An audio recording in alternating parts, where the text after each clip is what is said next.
بسم الله الرحمن الرحيم. عن أبي هريرة رضي الله تعالى عنه قال قال رسول الله صلى الله تعالى عليه وسلم قال الله عز وجل: إذا هم عبدي بسيئة فلا تكتبوها عليه فإن عملها فاكتبوها سيئة.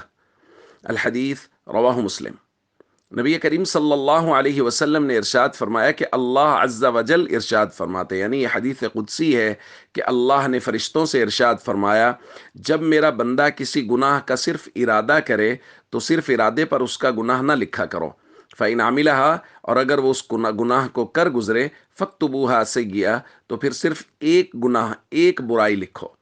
اور آگے ارشاد فرمایا وَإِذَا هَمَّ بِحَسَنَةٍ فَلَمْ يَعْمَلْهَا فَاكْتُبُوهَا حَسَنَةً، اور اگر میرا بندہ نیکی کا ارادہ کرے، صرف ارادہ کرے، فلم یعملھا، نیکی ابھی کی نہیں ہے، پھر بھی فاکتبوھا حسنہ، ارادہ کرنے پر ایک نیکی اس کے نامہ اعمال میں لکھ دو۔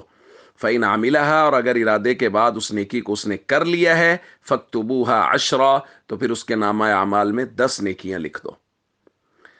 دوستو، ہم بات کر رہے ہیں حسن نیت کی، کہ نیت ایک بہت بڑا عمل ہے اور اللہ اس کی وجہ سے نیت کرنے والے کو بہت نوازتے ہیں۔ آپ اسی روایت میں دیکھ لیجئے کہ اللہ نے کتنا بڑا کرم فرمایا ہے اس امت پر، امت محمدیہ صلی اللہ علیہ وسلم پر، کہ نیکی کا صرف ارادہ کرو اور اللہ کے فرشتے نیکی لکھ دیتے ہیں، اور اگر نیکی کر لو تو پھر 10 نیکیوں کا ثواب لکھ دیا جاتا ہے۔ اور بعض روایات میں ہے کہ جب اخلاص بڑھتا ہے، حسن نیت بڑھتی ہے، تو اللہ 700 گنا اور اس سے بھی زیادہ ثواب عنایت فرماتے ہیں۔